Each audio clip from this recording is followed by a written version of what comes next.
Hi, Fashion Dolls. It is Wednesday, June 9th, and welcome to an all-new episode of Style by Stevie. This is our first show for today. We have three shows. One at 4 p.m. with our guest co-host Marco De Prince of the Hear Me Out podcast, and we also have one at 5 p.m. with Taylor Pace Music. But before we can get into today's show, before I'm introducing my guest, I am going to get into our sponsors, Fashion Dolls. Hi, Your Health Goal.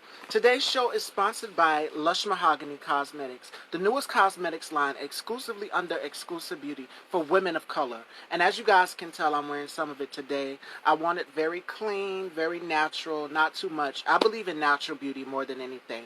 So we have eyeshadow palettes, we have lipsticks, we have lashes, we have beauty blenders.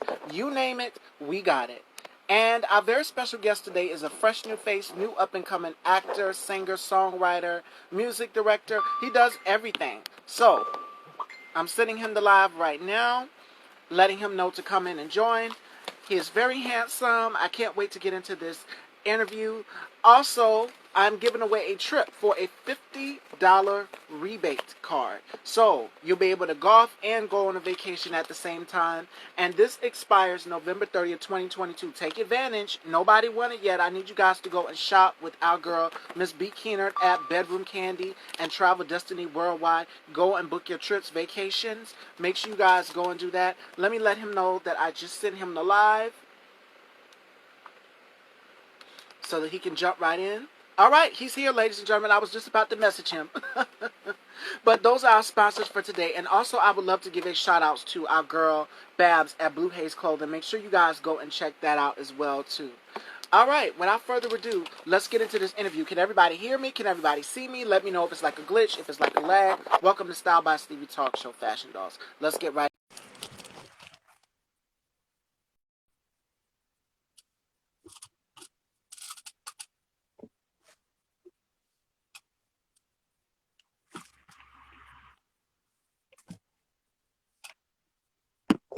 All right, hopefully it should allow me to add my guests for today, Fashion Dolls. Give it a minute because y'all know Instagram has been on some BS lately. So,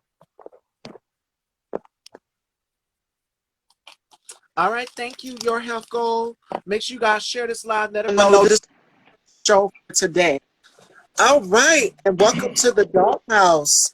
Trent, how are you? What's going on? Thank you for having me. I'm great. I'm sorry to take away from your time. I know you was out there hooping, and I was in the process.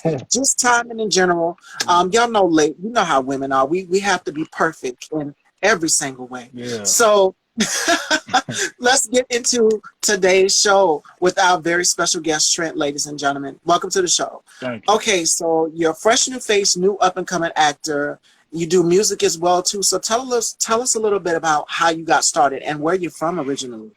I'm from Indianapolis, Indiana, born and raised. I don't even know. This is something I always was attracted to, doing both music and acting. Like my father told me, like when I was little, I would just try to be like different characters and stuff like that. And he told me like he always knew I was gonna do that, or try to go after doing acting. And then music, I just always liked music, so. Um, it just started off like writing, and then that turned into like writing poems and writing raps and stuff like that. Um, but like when I was younger, like I didn't really see people around me who did that, and so it just by like a fluke chance, I kind of just got into it. I was talking to a lady. Um, One of my friends, he also does music. So I was talking to a lady because he had went to this audition. And I was telling her like, yeah, I'm interested in this, that, and the third. And then later on, she ended up hitting me up and was like, hey, there's this acting thing going on. You should go audition for it, whatever. And so like from there, I just went, I auditioned, and the rest is kind of history. Okay. So musically, who's some of your favorite musical artists out here, and how would you describe the type of music that you make? I mean, I like all types of music. So I think honestly I got and I mean this in the best way possible, but I think sometimes I'll be having like musical ADHD because I'll be listening to like some trap stuff and then I'll listen to like some jazz and I'll listen to like pop. It just bounces all over, like because I'll listen to a song and be like, dang, something reminded me of something else in this other song, so then I'll go listen to that.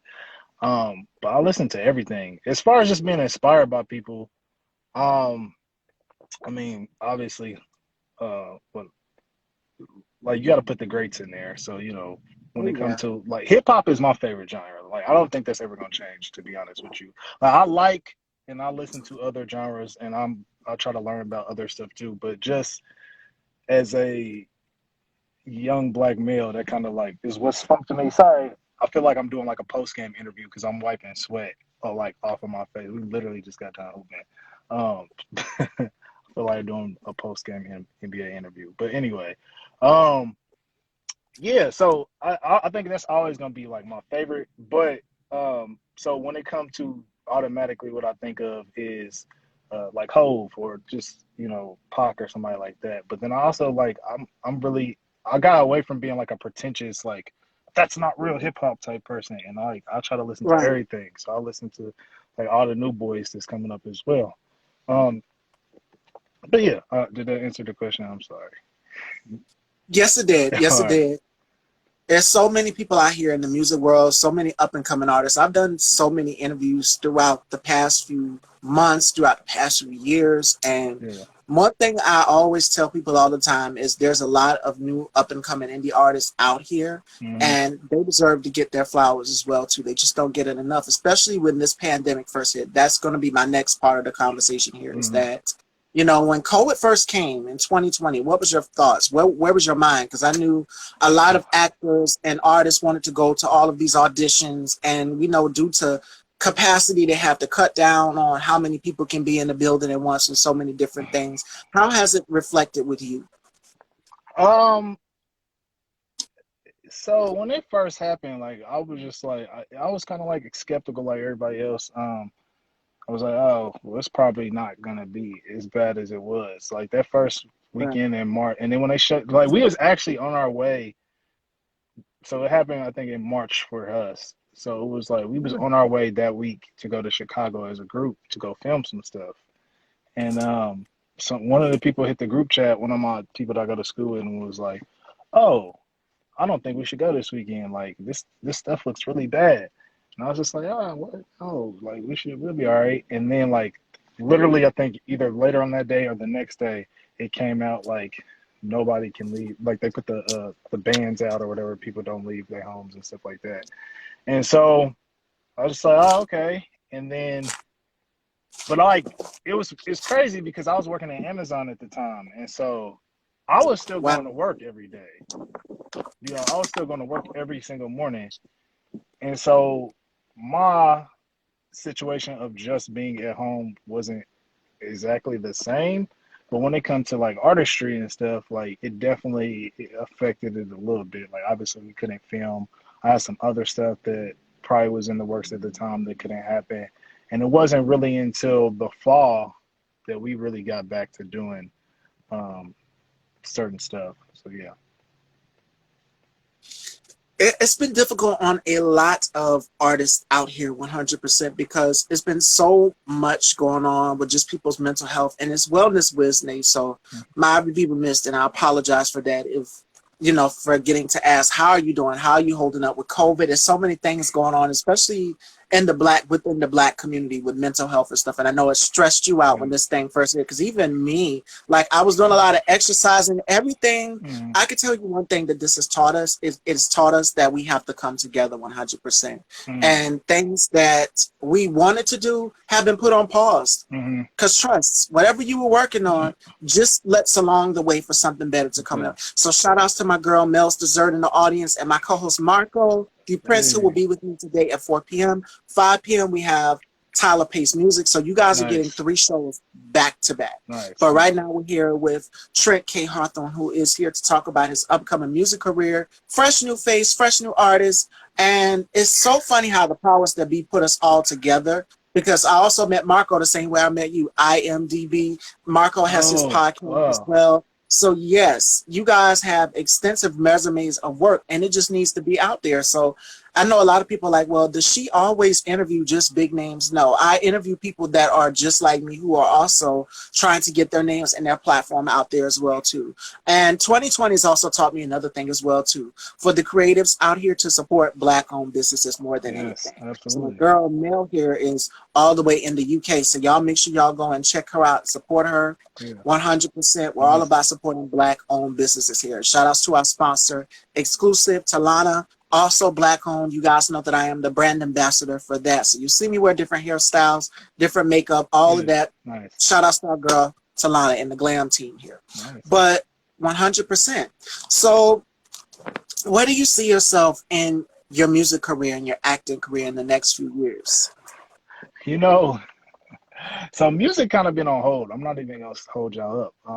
Like I just kind of took a step away from it because I've been doing so much with acting. Um, like I still write, but I've been doing a lot more with acting, and like not only just acting, but like being behind the camera, and then getting into other stuff like business to business or like doing promo videos, all that type of stuff. So I've been doing a lot of editing, um, photography. Like I've been doing a lot more. That's kind of stretched me thin a little bit. So I'm trying to recalibrate how I'm even going to structuralize like my career because well, I think I'm like everybody, a lot of people, like we have multiple interests, and you want to explore all those interests, but sometimes, you know, to be good at one thing, you kind of have to focus on that one thing. And like it Oh just so yeah. happened that I've been getting more of a response within the like the acting world than I was with music. And so I was like, okay, well, let me see how this go. And then this just led to other stuff like commercials. It's led to me um, writing on projects. It's led to me. But I just feel like I was getting, for lack of better words, just a lot more respect in that in those terms. And so I was like, I'm gonna go with this. And then those was also paying. I was getting more paying gigs doing that. So I was like, let me ride this. But I mean, I still obviously love music and I want to drop something. I've been working on something. So I'll be putting that out. But in the meantime, if I could, I'd take the time to shout out some other people y'all should check out, like Montez Lafayette. He just dropped a project. That's a good friend of mine. And then Krishan, he go by Krishan Music. You can find both of these people on Instagram as the names that I just said. Krishan, I think it's might be Krishan underscore music, but whatever. They both are dope artists. They both just dropped really, really good projects, both within the Midwest area. So y'all should definitely check them out. Okay, yes, and absolutely 100%. If you know anybody, send them my way, network through networking, and that's how I do it 100%. So if you know anybody, send them my way 100%. This is a great platform for people to uh, get more exposure for their businesses or whatever projects that they're working on. Now, you Mm-hmm, always have music to fall back on, mm-hmm, but you said you do editing, and that was kind of going to be mm-hmm, the next part of the mm-hmm. conversation as well. So do you see yourself producing and directing, just like film directors out here in the next few years with your career? Because you said you've already done some acting and you're currently in the process of Mm-hmm. acting and getting yourself out there. But do you see yourself behind the lens as well too? Yes, and what's up, Cody? I see Cody, my god brother Cody the Great down there as well.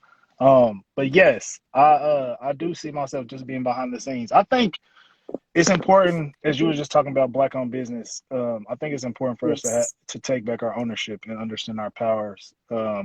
It's in all facets, whether that be with you doing everything that you're doing with the beauty, with the, I don't know if you want to call this podcasting, but interviewing for sure. And so I think it's important to just to understand your power and understand that you could be an owner because people don't see that. Like a lot of people I look up to, like it's when you ask me about like people I like with music, I relate to a lot of people like Hove and Nipsey, who it was all about ownership with them. It's all about like being your own boss and just putting things together. So it's not always just about the content. It's about what is your message and what do you stand on. And so I think with that, I just translated that to everything that I'm doing. It's like, okay, I got to make sure that I got my name on this, or I got to make sure that if I'm not, I got to get some type of credit for this. So it's so that I have something to stand on. So then when I go to other people, whether it be investors or what have you, it's like this is what I did. This is my resume. This is who I am. And I think sometimes when you first starting out, we can be very shy about that, or you could be, you could Oh yeah. feel like, oh, yo, I don't want to step on toes, but no, definitely from the gate, be like, look, if I'm doing this, I want my name on it. And like when I work with people, I try to make sure also because people get the credit. Like I'm not one of those people who like, oh, you got an idea, so I'm gonna try to steal your idea. No, I want people to know, like, no, they did this shit. I just, I attached myself to it because of whatever reason. But like, no, they definitely did it. They was definitely a voice. I think everybody should get their credit for sure. So to answer your question though, where do I see myself? Um, yes, directing and acting and writing music and stuff, but more so like as I progress through the game, just to become more like of a mentor, a consultant, and to help people find their passion. Like if you talk to me in just regular life, like I'm always asking people like, well, what do you really want to do? Like money wasn't an option. Like what do you want to do? And I try to push people to do that. So definitely something along those lines. 100%. And you know what? You said what I said yesterday. I kind of went on a tangent. I'm a Scorpio, for those of you who don't know, and I tend to go off on a tangent. We know that I know people label me as the firecracker because I'm so quick to go from 0 to 100 real quick. That's what I said yesterday. It doesn't cost a thing to support someone's career, their passions, or their dreams. It doesn't cost a thing. Like, I literally had to, and this is off the record, you guys, I had to cancel an interview that was coming up because one of the guests, he got a little big head. And what I mean by that is he didn't want to repost the flyer for the interview, promoting the interview. He basically didn't want to give me any credit for it. And we already know, because Trent, you're a man, you're a black man, and I'm a black woman. So we already know how the industry is towards us. It's so much patriarchy out here. So it was just like, I said, okay, I got your red wagon. And that's when I channeled my inner Angela Bassett from Waiting to Exhale. Bernadine, she came out, and I said, okay, so the interview's off. We're not going to do it. I'm not going to call his name, but at the same time, give people their credit. That's the point that I'm trying to make. Give people their credit. It doesn't cost a thing to repost or share someone's music, and that's why I'm always supporting new up-and-coming artists, and not just the celebrities, because I've had so many big interviews on this platform, from Vanessa Williams to 112 to Eamon Joseph from John Singleton's Snowfall. I've had so many guests on this platform. Nice. And for people not to give me my flowers, I'm just like, okay. And now what you're starting to see is more actresses, black women in the industry. I'm giving it from my perspective as a woman. Speak up and say, okay, y'all not going to give Viola Davis, I'm just saying to you like this. Viola Davis said it best. You call me the Black Meryl Streep, pay me like it. Yeah. Give me what I'm worth. And that's basically what people are saying nowadays. Give people what they're worth. Give people their flowers, because we've lost so many greats, as you mentioned in the beginning of the interview. We lost DMX. We lost Cicely Tyson. Just not too long ago, we lost Clarence Williams III from the Mod Squad. He was an icon. When I got the news that he passed away at 81 years old, it took me by surprise. I'm just like, wow, time is flying by so fast, and people are going away. People are dying. So give people their flowers while they're here. Give them the credit that they're so gratefully deserve. But we know, again, like this industry is patriarchy. Absolutely. It's patriarchy. Absolutely. And just to interject with that, I think also that, like, I often look at people and observe, and I think of, like, why would you not want to give somebody their credit? And a lot of times it's a few things. It's like ego. And it's like, it could be ego. It could be just, what I just mostly attribute to ego or selfishness. But I would challenge people to, like kill the ego too, man. Like sometimes you just got to kill it, because I think often we look at it like, if I build you up and you become so big, then like, oh shit, like then people won't pay attention to me. But that's not it at all. I think like the universe gonna reward your energy. So like if I put my supporting you, like regardless if I get it back from you, it's gonna come back somehow. So if I'm putting my energy into like becoming the best actor or musician or whatever, and I'm also in turn supporting those people in that space, then like it's the universe gonna pay you back. It might not be today, but sometimes you gotta, instead of trying to be looking for an instant result, you gotta be willing to bank on the delayed gratification of things. So And that's a and And to piggyback off of that 100%, Trent, is people out here that they're afraid. Shout outs to my colleague, now's the time. Hey, how are you? And I will see you at 4. I'm pretty sure you're gonna join our panel today.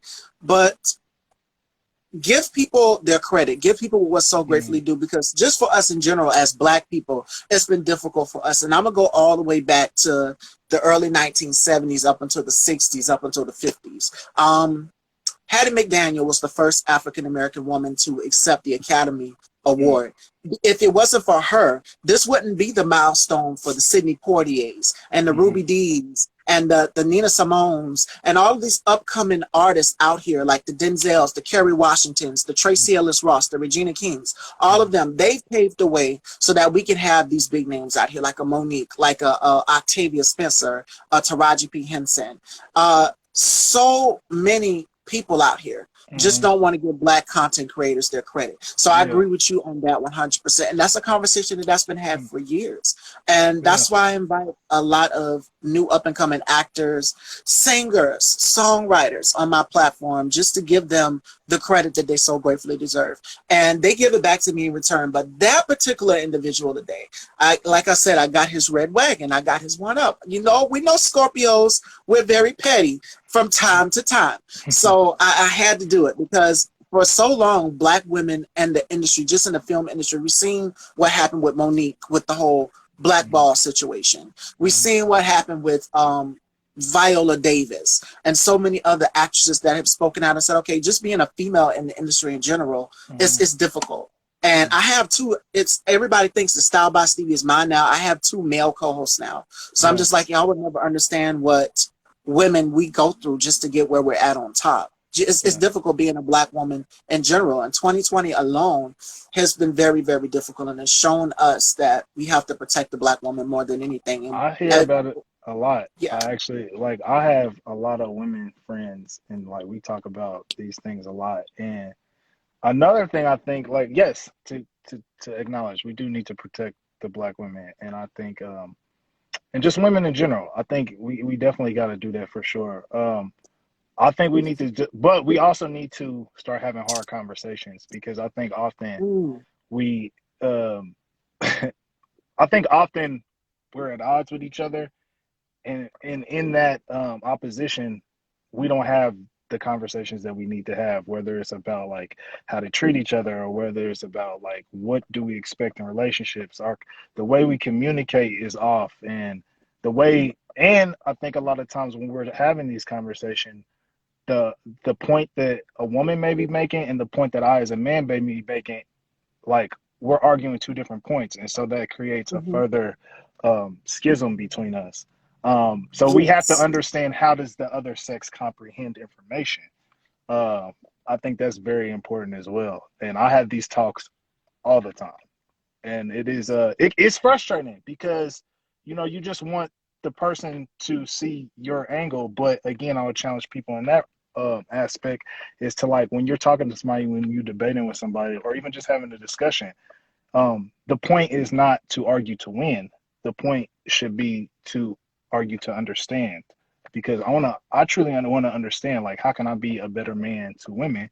Because I've made mistakes, obviously, and I don't want to continue to make those mistakes. I have a mother, I have a grandmother, I have sisters. So, like, I look at the world like, okay, even though I'm a man, like, I do have women in my life that I care about, and I wouldn't want a man to treat them bad. So how can I set an example for other men? But it all starts with just conversation, I think.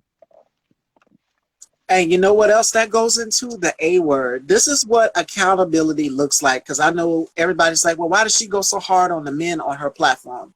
Because I'm saying in the words of my girl, Rihanna. You be going ham on here? Oh my God, you must have seen some of the clips. Yes, like for the past few weeks, I'm just like, when are some Black men going to start taking accountability? But you're the only one that I've seen so far come out and say, okay, brother, what you're doing is wrong. I need you to check that. And I have other women in my corner that do that with me as well too. Like it should be both ways around. Like men should have like a brotherhood going on, but what it's that toxic masculinity of I don't want to cry, I don't want to look weak, I'm not my brother's keeper. But at the end of the day, you have to hold your brother accountable for the things that they do. That's what it's about. And I'm always challenging men on my platform. Like I had a co-host on, and I'm gonna tell y'all this story again for the last time, and that's gonna be it. Because everybody wanted to know Miss Stevie, why was the energy off? Well, I had a male co-host and he was fighting for Black Lives Matter. And I said, okay, anybody that's doing something for us as Black people as a whole, you're more than welcome to have a seat here in the dollhouse. Mm-hmm. So I challenged him on Farrakhan and the Nation of Islam and the LGBTQ community. He didn't like that. So just his facial expressions, his body language was off.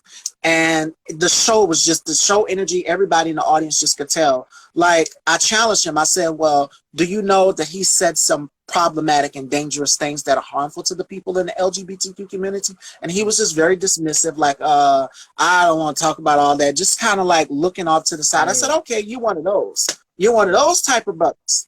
So I challenged him and he couldn't take it. So, I mean, I'm always... Go ahead, I'm sorry. No, I was gonna say, you know what that like really be about, man. It's like everybody want to control everybody else. And like once you get out of sight, like once we stop, like you gotta get over yourself, I think. And like, you know, growing up in a hip hop oriented community, in a toxic masculine community, like yes, I was told like, you know, you don't be gay and stuff like that. But then don't cry, don't show emotion. Yeah, but when you grow and I start having friends and cousins and multifaceted people, it's like, okay, like you should start to want to look at the world a different way. And at a certain point I'm like, if a person is gay or whatever the case, I don't really give a fuck because I don't know if I can cuss on here, but I'm just saying I don't care because that's a lot of energy that I'm putting into hating you or trying to control you that I could be using to do something else. Like, you know, if we put all this energy that we have in certain issues, like we probably would end world hunger or, you know, we probably would have found issues to so many different diseases right now. Like, but we are putting the wrong energy to a lot of places. But again, I think also we need to have these conversations as well. Like, and they are hard conversations because a lot of the times it is, from my experience, I think that a lot of people don't even really hate the other, you know, race or sex or whatever it may be. It's just like you're misinformed. And because you've been misinformed and misguided your whole life, you don't know how to operate in a different way. And so because you don't know how to operate a different way, when somebody challenges you, it's like it's hard for you to relinquish those beliefs, because if you give up those beliefs, then you have to look back at yourself and be like, well, damn, who am I as a person? What is my identity? But that is the way that we continue to evolve and grow. Like, you should challenge yourself and be like, okay, well, what do I really stand for? Do I really hate this? Or is it just, and then dissect it. What about this don't I like? And is it something that has to do with the other people that are involved, or is it something that has to do with myself? And more often than not, it's something that has to do with you and how you interpret information. And you want to know what else that is? It stems from fear, because us as Black people, for the longest, we've been oppressed for about damn near 600 years. And fear, our Black men out here have been whooped, have been dehumanized, demasculated. And there's in front of their wives and their children. And that is emasculating. It's demasculating a man of his manhood. So that's why toxic masculinity has kind of like blossomed up with some Black men, 100%. And they feel like they have to be quote unquote strong, the protectors, the providers. What I say goes in this house. And I said, if you think you're going to control this little thing over here, it's not going to work. I'm an independent woman, and I'm very strong-minded. And some people might say, "Oh, well, she's too powerful. She can't be touched." Listen, there are days when men have challenged me. I've had men come on my show and challenge me and say, "You know what? Like, shout outs to my colleague Allie's. You guys know I just shot my first horror film. The assistant to Reconnected. Thank you so much. Make sure you guys be on the lookout for the trailer September 6th. But he came on and he asked me a question about relationships. And this is the first time the tables have ever been turned on me on my platform. And he asked me, he said, well, why aren't you ready for love? And I was just tongue-tied. Like, I said, in due time. And when it comes to finding love and falling in love, it's my choice. But I choose to be happy for myself right now. Self-love is the best kind of love. But this is Hmm. not about relationships. This is just about the whole experience being black for black actors and actresses out here, and how hard and difficult it was for them.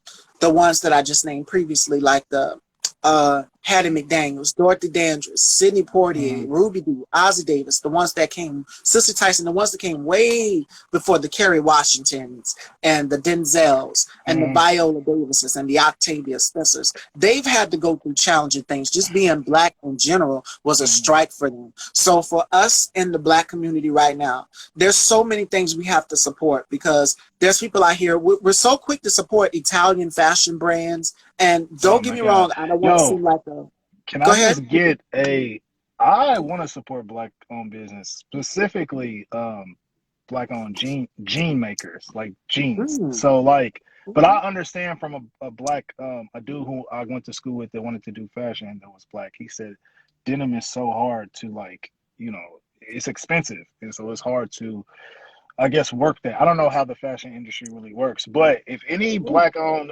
jean makers are out there, I would love to figure out where y'all at, because I be trying to like go all black if I can. Shout outs to my colleague. Now's the time. Tag them all in the comments. Now's the time, and let people know there's so many black owned businesses out here that we can be supporting. And he put me onto this movement called the Black Camera Movement, and they believe in Hmm. helping colonize people. They have a fashion program. They have a music program. I was a part of the fashion and marketing program. It was amazing. Wow. It's so many black owned brands out here. And 2020 has opened my eyes to like, wow, I'm out here because you guys know that Miss Stevie is a glamour girl. I stay in hair and makeup 24/7, even in my sleep. I'm Hmm. not exaggerating. But I'm so quick to support brands like Revlon, CoverGirl, Maybelline, but there's so many other beauty brands out here that I can be supporting that are black owned as well too. And Beyonce's stylist, Serena, she created an all platform for all black owned everything. I mean, Ah, man. restaurants. We had it all. Even when we go back to what was it, the Tulsa, Oklahoma, we had the Hmm. first Black Wall Street. And now it's just like black people are still fighting twice times as hard to prove their place. There's Hmm. the first black owned ice cream parlor owned by two black women, Hmm. and that's not getting enough light. Like, there's so many black owned businesses out here. Even for my ladies, because y'all know I love a good Fashion Nova dress. Y'all know I love a Fashion Nova bodycon dress. Um, and House of CB as well too. A black woman invented something just like that, and she never got her just due. It's something Wow. called rage baking, where during the pandemic, when it hit, a lot of black women were getting stressed out, and they're just like, well, what can I do to find an outlet for me that works? And it's rage baking. You know, you take it out and bake in the kitchen. A white woman stole that concept. Hmm. So yeah, again, it goes to show you that everything that we work on, it's been stolen from us, and we still have to work twice times as hard to prove our point, and more importantly, our worth. Hmm. So that's why I make it my business to support everything black owned on my platform. And it's so many businesses out here that could use support and uplifting, and just to share, just to repost, just to try out the product. Like my girl Mel that's in the comments, all the way in the UK, she sent me some lollipops. And is it Mel, if you're still here, is it mango and vodka? Delicious. And then she sent me cotton candy and watermelon the next few Nice. days, like a pack of those things. And she bakes cakes. But if you guys want to get a cake from her, we know the mail is all messed up. That's a whole different situation, a whole different conversation from the election. We've seen what they were trying to do with the USPS. So if you guys want to purchase a cake from her, make sure you guys go and inbox her, check her out. Everything that she does is magnifique. There she is, mango and vodka. My mama said Nice. vodka, and y'all know my mom is a Christian woman, so I hate to bring her to the conversation, but it tastes so good for me. But what tastes good for me, she might not like, but she loved the lollipops anyway, Mel. So 100%. I don't ship. Yes, that's what I was trying to say. She doesn't ship desserts cake. So Trent, just in general, for the whole black experience, what has this taught you 2020 alone, with so many black owned businesses out here? Oh man. 2020 has taught me two things. One, I think this is important, and this probably relates to a lot of things we touched. Black people, really everybody, but since we specifically on our black stuff today, Mm, get therapy, man. Get help. Talk to professionals, and because we need to work through a lot of our traumas. And so this is the time to do that. And I think once we can do that and pass that down to our offspring, we can create a better structure for ourselves. It's a lot because we working a lot of things at the same time. We trying to work with mental health while we trying to become financially literate, while we trying to increase with this wage gap, while we trying to work together as men and women and as non-binaries. So it's like it's a lot of interconnected things that we trying to play catch up on. So that's one. Two, it's just life is short. Life is so short. You see how many people had died from COVID, and regardless of where you stand on the if COVID is a hoax or if you should get vaccinated or not, one thing I think we can all take from it is just like you gotta learn to enjoy life. And I think like it's crazy as it was that people had to stay home for almost a year, but as crazy as that was, I think we should have hopefully use that time to become more productive. And if not, then at least now you can try to catapult yourself into be like, okay, what I was doing before, I probably don't want to do that. So how can I become the thing that I want to become? And maybe sit down and really work through that because again, life is short, and so why spend it being unhappy? Go be happy, and you know, go live the best life that you can. I love you so much for that because mental health is something that I've been talking about on my platform for the past few couple of weeks and years. Black people, we have been told for years to just, and I might get some backlash for what I'm about to say. We've been told to just go to God and just talk to God. It'll be Yeah, okay. Just go to God and talk to God. And I'm going to say this, faith without work is dead. yeah. We can pray to God as many times as we want to, but God put therapists here for a reason. And again, shout outs to my girl, Mel's Dessert. She has another platform outside of her baking company, Mel's Desserts, called Mel's Safe Space. And she says Mm, this, she lets you know right up front, I'm not a therapist, but if you need to talk, I'm here. And she put out a post about negative Nancy's. Negativity, just in Black people in general, has also affected us. Trauma has affected us. And we've seen it happen with so many of our favorite singers and songwriters and actors and actresses. And the main one who's been very, very main two that have been very, very vocal on, and well, three, make that three. He's also a rapper, songwriter, Grammy Award winning. Big Sean has even spoke out about mm, mental health and depression. And it took me by surprise because you would have never thought that he would have went through that. Uh, Jennifer Lewis, who played Angela Bassett's mom in the What's Love Got to Do with It. And she mm, also plays on Blackish. She's been a big advocate for mental health. mm, And of course, our girl, Taraji P. Henson, has also been a big voice for when it comes to Black people and mental health. And I've spoken mm, out about it so many times. I've had therapists, shout outs to Dr. Alfonso Nathan. Y'all go and Fonz the therapist here on Instagram. Go and check him out. Black people, it's okay. It's okay. We don't have to be strong all the time. And we have to get out of that. I know for everything that we could, because we're able to endure so much, they call it quote unquote what we like to say, Black excellence. mm. We're excellent because we can endure pain and 600 years of trauma. That makes us excellent. No, we need to get rid of that. We need to get rid of Yeah. that because it's draining to us, even Black women. The whole, and I'm gonna get into it. Low Mama, you know what I'm talking about. Mel, you know what I'm talking about. For my ladies that are viewing, we get labeled as the what? Ding, ding, ding, ding, ding, ding, ding. The angry Black Mm, woman. We get labeled mm, as the quote unquote angry Black woman when we speak out on something that affects us, because we're, most importantly, we're Black first at anything. And just Black people in general, not just Black women, but Black men as well too. Like, what about their mental health? And I don't want to make it oh well, she's always rooting. Hell, I'm a feminist, so what do y'all expect? But at the same time, we have to see it, like Trent said in the beginning of the interview, from both sides of the coin. It not only affects Black women, but it also affects Black men as well too. And then that trait is carried on to who? yeah. Black children growing up. And then toxic parents produce what? Toxic children. Toxic children become abusive adults. And the cycle goes on and on and on. And that is something, because we can't keep repeating the same cycle over and over again. I'm not a therapist, y'all, but I know that something isn't right. And when something isn't right, Mm, we got to speak out on it as Black people, because for years we have been told to just sit there, just sit quiet. We've seen the video of this Black woman. I think she was working in, what was it, the nursing home. Hmm. And the elder lady, I don't know if she had dementia or something, she kept spitting on her.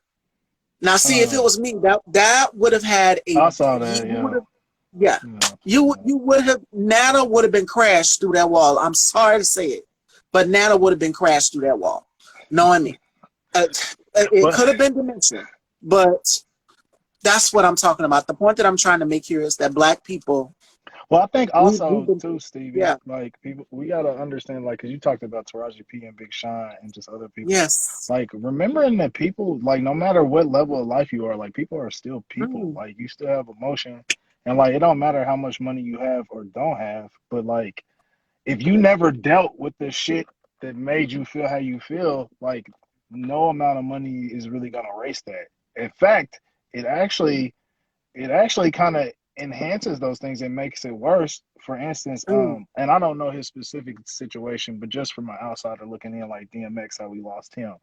Like, obviously, he had an addiction he struggled with for a long time, and I often ask myself, like, who are the people that are around this person that, like, and like you, obviously, you are you, so you're gonna do what you want to do.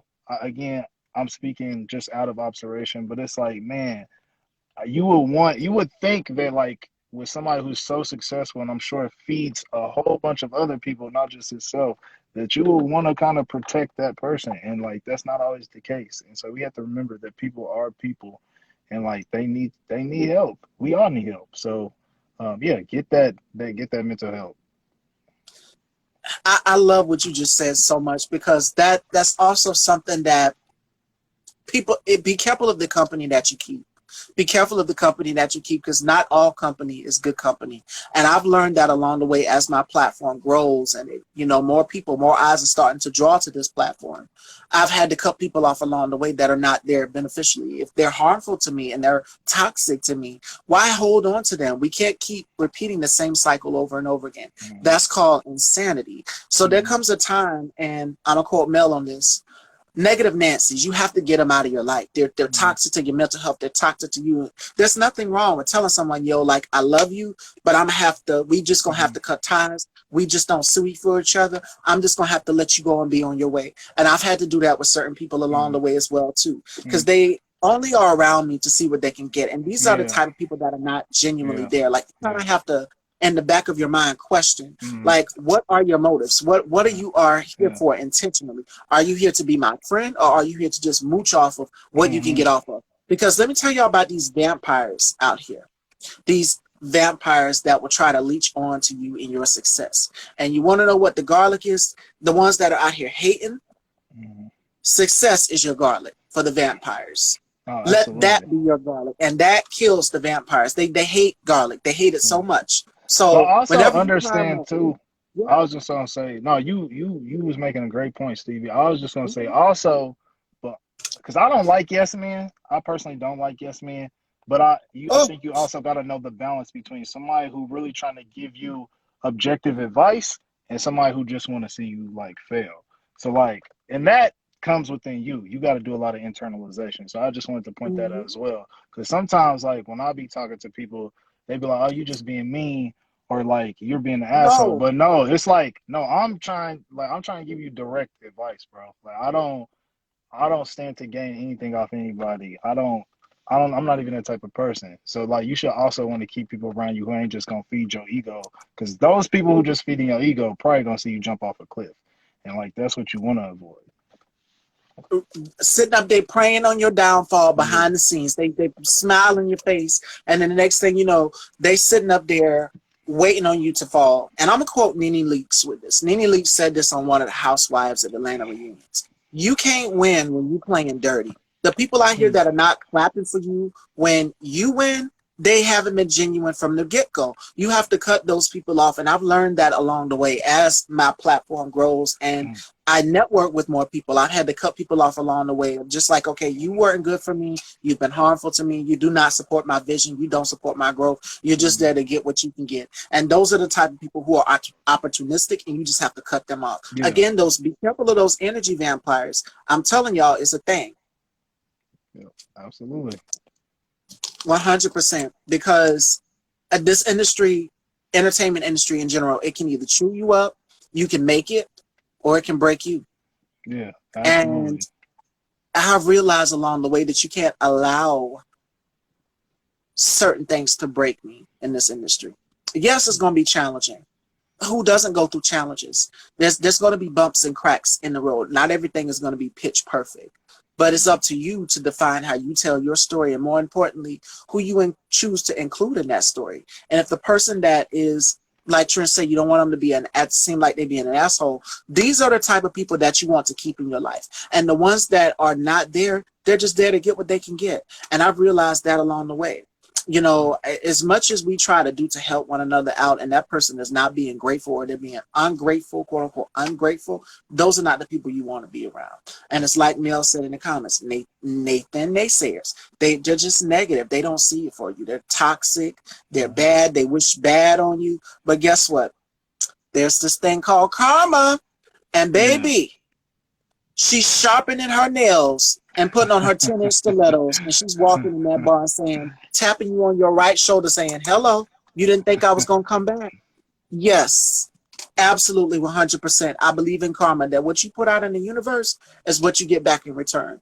And lately, I've been putting out all good energy, just helping people and helping them get exposure on what they choose to do with their career, following their passions, their goals, their dreams. So I know what is out here in the universe for me is definitely going to come back to me in return, because I've done the work.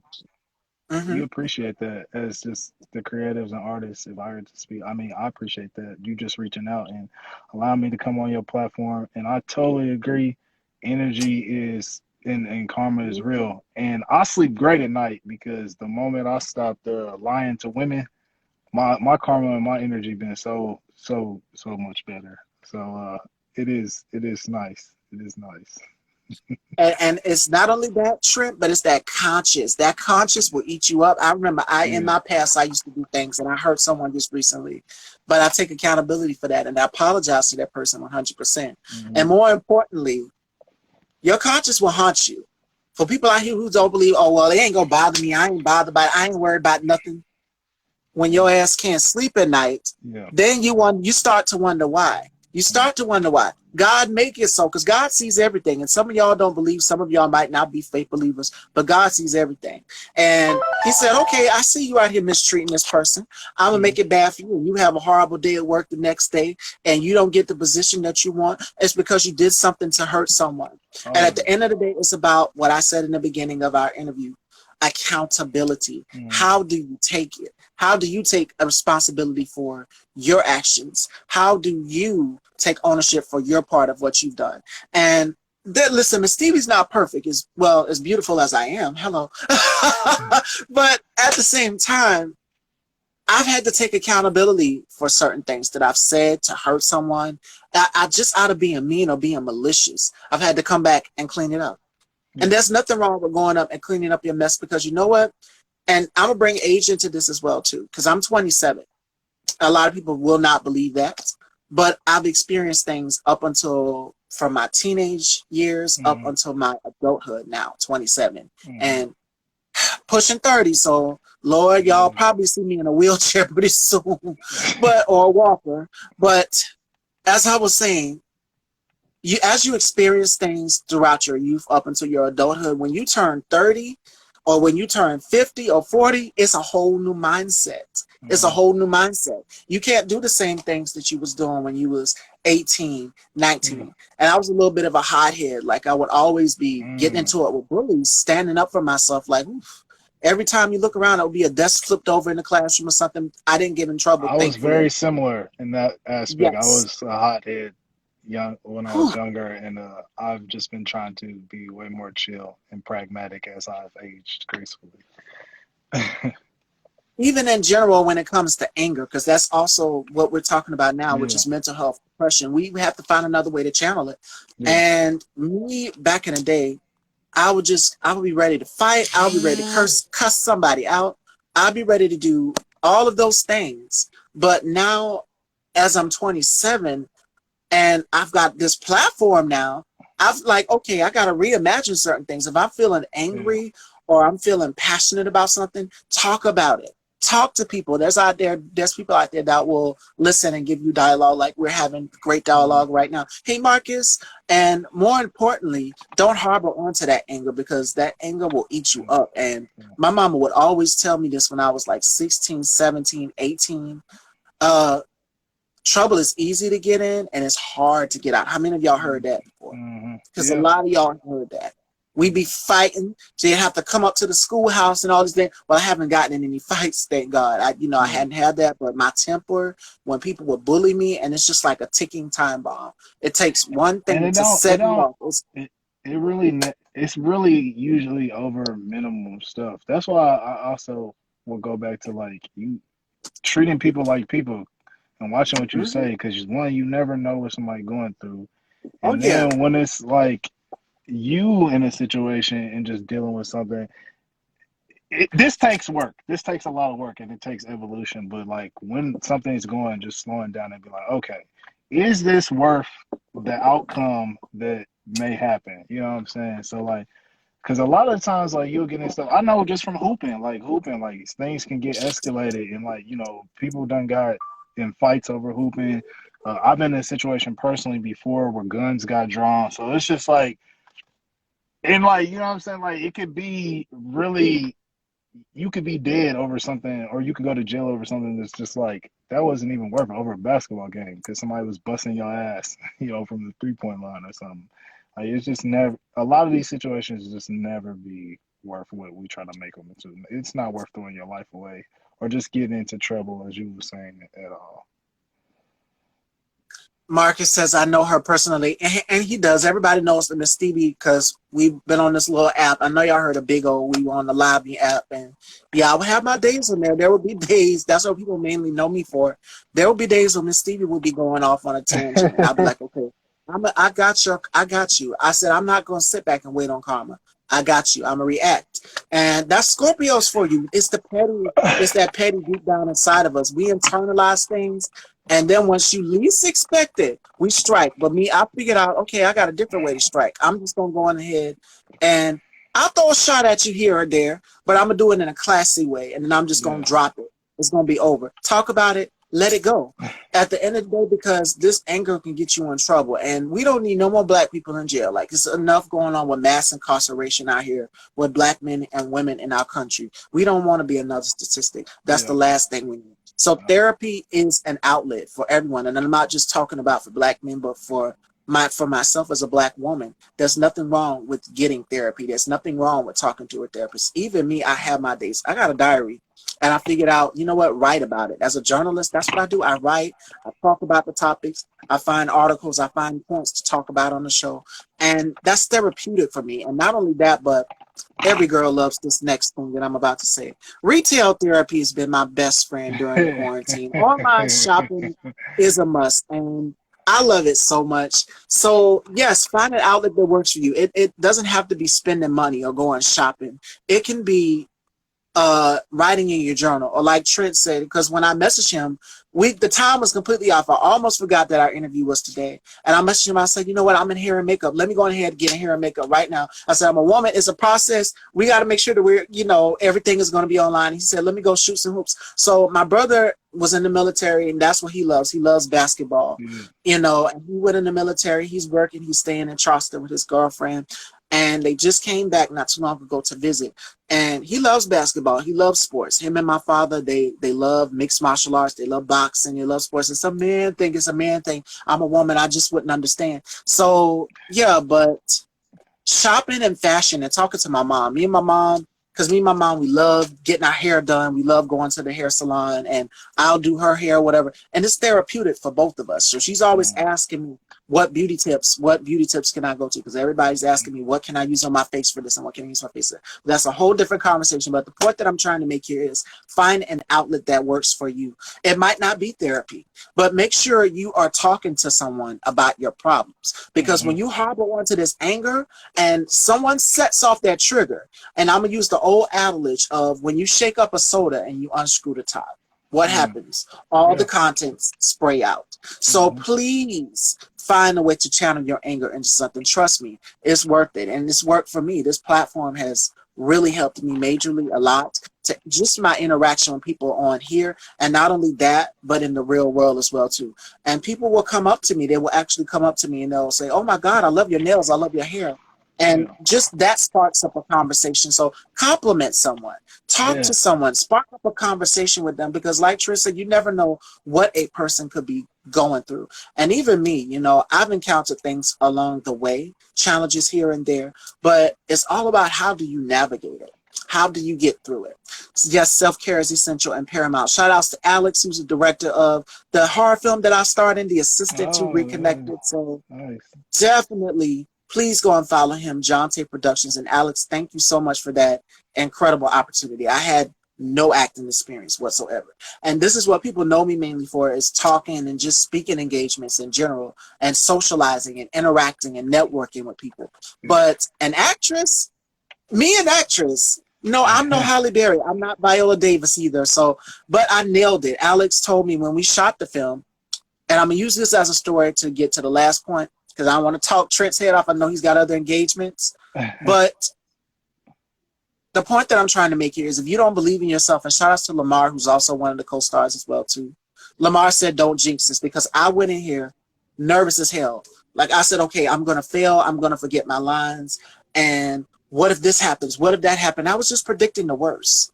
So if you take that triumph, your worriedness, and all of these things, and you channel that into this character, Hmm. because we did a table read before we shot the film. It's just Hmm. like taking a test. And I thought about taking my test for my CEU, cosmetology. You guys know that I Yeah. do hair and makeup and, of course, nails on the side. But Alex walked me through this, and I nailed it. I nailed it right then and there. At first, I was self-conscious. I didn't believe in myself. Like, I was like, what if I forget my lines? What if this happens? What if that happens? And Lamar said, "Don't jinx it. Don't jinx Hmm. yourself." And I wish people would stop getting out of the habit of jinxing themselves on what's the worst that could happen. What's going to happen? You have to think that positive is going to happen. And Yeah. I've had so many people kind of self-doubt themselves, like artists, would just be like, "Okay, is this hit gonna make a hit?" I said, it's gonna make a hit. It's Well, gonna make a hit. also, Stevie, I think too, just I think we got to get out of this. This the way society is. It's like if you fail, Oh yeah. what failure really is like if something happens and then we feel like, oh, we're gonna be laughed at or we're gonna be ridiculed or embarrassed, and Or like looking as a failure, right? all of those things are possible, but like we got again, it's coming outside of yourself and understand like, yeah, all that stuff could happen. I know, like when I do stuff, I think like, for instance, when I started to become more behind the camera and begin to pick up projects and get work from people, and like people like would trust in me and look at me like, "Yo, what do we do?" And I would be like, "Damn, I don't know. I don't want to set the bar too high." But then I kept having people around me like, "Bro, you just got to do it." And so I would say that same thing to other people, like, just do it. Yes, you are going to fail. But if it's something that you really want to do, or it's just something that you're interested in doing, you have to keep going on. There's nothing wrong with failing. What the issue becomes is that we feel like we need to be good at something immediately, that instant gratification. Oh But yes. that's not how it works, man. You're gonna fail, and you should embrace failing, because then it also allows you to be like, okay, that way didn't work. Let me try it this way. I'm like super cerebral and meticulous. So like I apply that to like not only like business stuff, but just my relationships with people. Like I said, I could be considered like a jerk sometimes, and so when I understand, like, okay, I didn't harbor the response from somebody that I wanted in this way, let me try a different approach. And like that often allows me to get to a result that I can be content with. And so I would say that, people just apply that to everything that you're doing, and you will eventually find success for sure. 100%. And I'm gonna use someone as the perfect example. Serena Williams. We all know that she's a tennis champ, but there have been days when she's lost and kind of felt down on herself in press conferences, as we see. But she's come back and she's redeemed herself. So it's like Hmm. Aaliyah. Aaliyah says it best. God bless her soul. Dust yourself off and try again. If first you Hmm. don't succeed, dust yourself off and try again. And I'm gonna put it out here because I love to be an open book and transparent with people. I failed my cosmetology test first. Hmm. And it wasn't the hands-on part, the practical, but the theory online part. And I Mm-hmm. remember crying all the way back to beauty school. And my father said, "Oh no, how much is this test? You going back and you gonna take that test." And Yeah. I studied on the ride all the way up there to take this test. And the end result was I got my license. So And I remember screaming, almost tripping down a flight of stairs because we had stairs, and I screamed so loud, like all the way out of the building. But the complete opposite happened. One of my girlfriends, who also didn't do so well on the test, she went to go back and take it. She didn't cry, but I that's cried awesome. all the way back That's awesome. home. And But I and see, passed it with flying colors. Yeah. uh, no, I was just gonna say, no, congratulations on that. That's dope. I was gonna say that's the type of stuff that gets me hype. Is like when the hero, if you will, of the story, like didn't Mm-hmm. succeed the first time, and you go back and you like get that there, you overcome. Like that's the type of stuff, man. That I think that's just being a storyteller. That's what we want to see because in art and in doing films like that gives us the motivation in real life. So like people try to, think like, oh, well, there's no money in art or entertainment or it's so hard to get into that. But the same people who are applying more practical skills into the world, whether you be an engineer or whether you be a doctor, a lawyer, what have you, it's like they're still looking at movies, they're still looking at TV, they're still listening to music, and they're still being inspired by that. So we all work hand in hand. And I Oh yeah. just like that failure, like again, embrace the failure because it's not about the failure, it's about how you respond to the failure. 100%. And we just went on an hour-long conversation. Before we wrap up this interview, Fashion Dolls, with Trent, do you guys have any questions for him before we wrap up? Because I can't keep him, but we do have two other amazing guests coming on the show. We have a guest co-host for today, Marco D. Prince, the host of Hear Me Out podcast. And I also found him the same way that I found Trent. We're all in this Atlanta acting group and the Ah, IMDb. So, yes, yeah. that's how we all networked and connect 100%. So, do we have any questions for him, ladies and gentlemen? Or if anybody has any questions for me, feel free to ask in the audience. We're going to take a break and do that.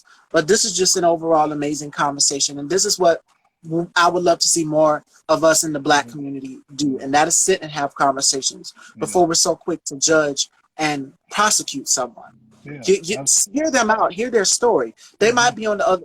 Well, I'll be damned if I sit with somebody like a Candace Owens or a Angela Stanton. That ain't gonna happen.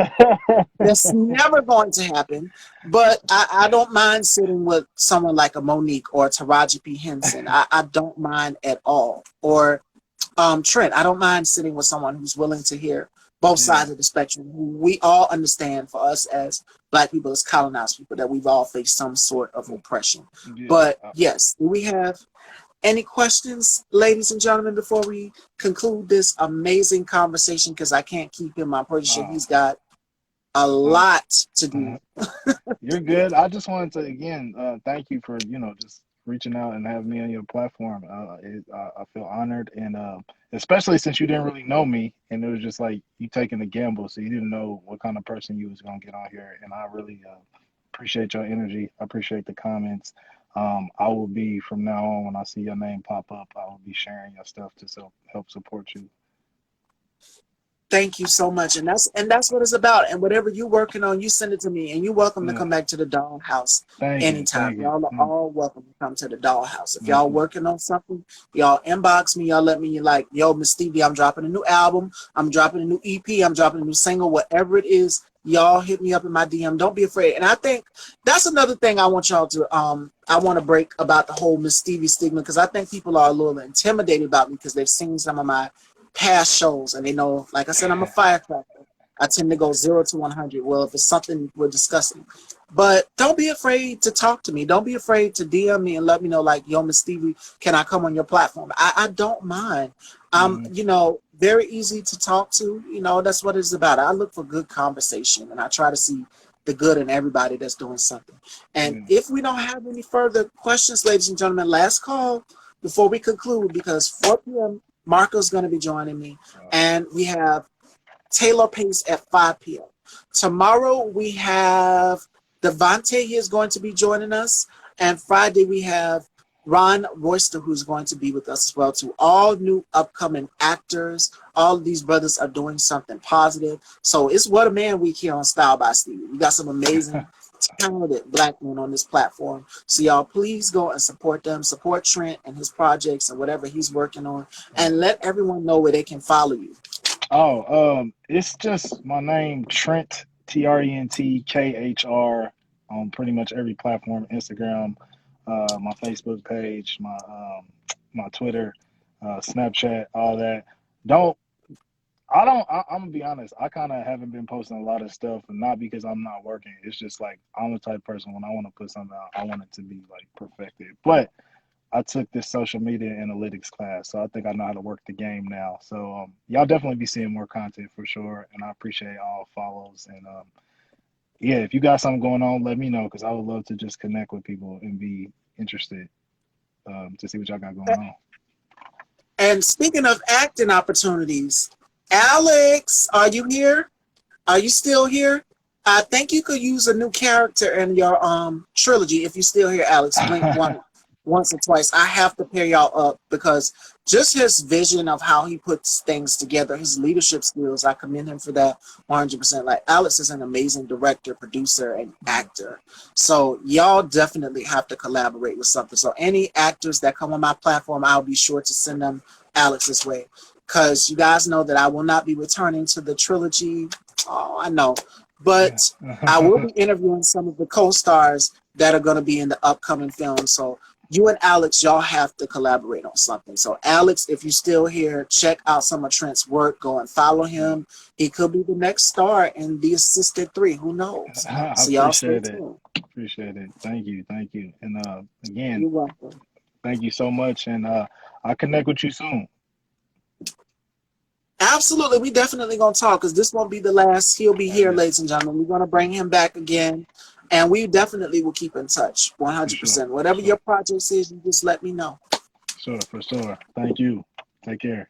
You're welcome. And without further ado, ladies and gentlemen, I will see you guys again at 4 p.m. 4 p.m. Marco D. Prince is going to be joining me. And we got a lot to talk about today. So y'all make sure y'all stay tuned for that. At 5 p.m., we also have Taylor Pace Music. He is going to be here. So you guys go and follow Trent and check out his projects. But I'm glad you guys enjoyed today's show and interview. Thank y'all all so much for tuning in, and I will see y'all at 4 p.m. Take care.